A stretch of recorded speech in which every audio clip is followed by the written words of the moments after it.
Hai Sobi, kamu pernah baca berita ini? Atau ini? Atau ini? Nah, kenapa ya dana asing itu sering menjadi hot topic di pasar saham Indonesia? Yuk kita bahas. Hai, Min Miss here, welcome to Investopedia part 13. Mari kita kenalan dulu dengan net buy asing dan juga net sell asing. Net buy asing itu ketika investor asing membeli saham lebih banyak daripada yang mereka jual. Sedangkan kalau net sell asing itu ketika investor asing lebih banyak menjual saham daripada membeli. Kenapa ya ini penting? Karena aktivitas asing bukan cuma soal transaksi, tapi juga bisa mempengaruhi nilai tukar rupiah, harga saham, dan sentimen pasar secara keseluruhan. Bukan sekedar jual beli, ini pengaruh asing di pasar saham Indonesia. Mari kita bahas dari segi aspeknya. Yang pertama, nilai tukar. Saat asing banyak membeli, permintaan rupiah pun meningkat, sehingga rupiah cenderung menguat. Sebaliknya, ketika asing lebih banyak menjual, rupiah berpotensi melemah. Yang kedua, harga saham. Net buy asing biasanya mendorong harga saham naik, sementara net sell asing biasanya menekan harga turun. Yang ketiga, likuiditas pasar.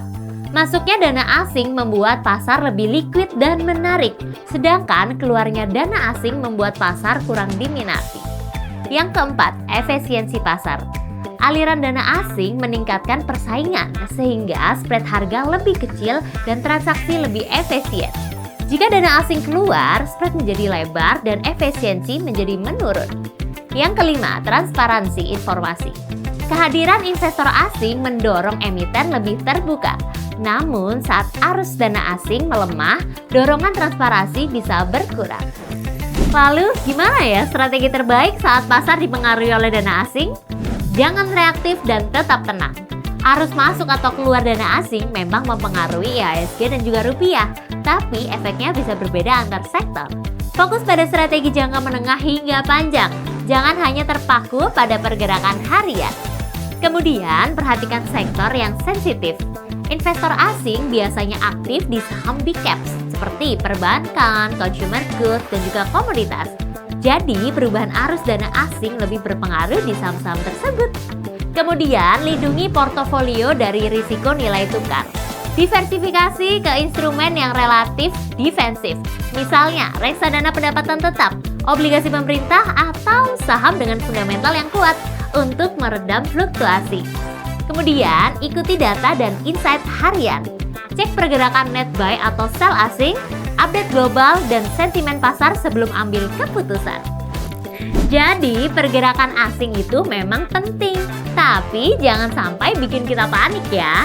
Jadilah investor yang tenang, berbasis data, dan bukan hanya mengandalkan emosi. Mau update insight market tiap pagi? Jangan lupa saksikan Morning Invest You dan juga ikuti live trading bersama tim riset BNI Sekuritas supaya keputusan investasimu lebih terarah.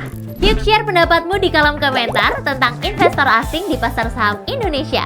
Dan seperti biasa, jangan lupa like dan juga subscribe supaya nggak ketinggalan informasi menarik lainnya seputar dunia investasi dari Mindy.